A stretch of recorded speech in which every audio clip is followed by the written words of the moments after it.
ये दुनिया में जे मेहनत ना करी न वो कबो आगे ना बढ़ी। हम आजकल हर जगह देखत तनी कोनो लड़का कैमरा लेके इधर से जाता फोटो वीडियो बनावे। और आज के जमाना में ये सब कैले से का मतलब बा। घर का सबसे बढ़िया काम करो, शुद्ध से रहो। हमार भाई देखो ये दोस्त हमार दोस्त से लुकाता। अब हम जाए दे कि का करें।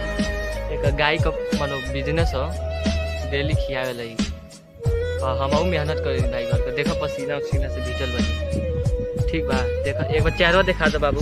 हे देखो ये बहुत होता, देखो लो के देख लो तो गाय दिखा दो।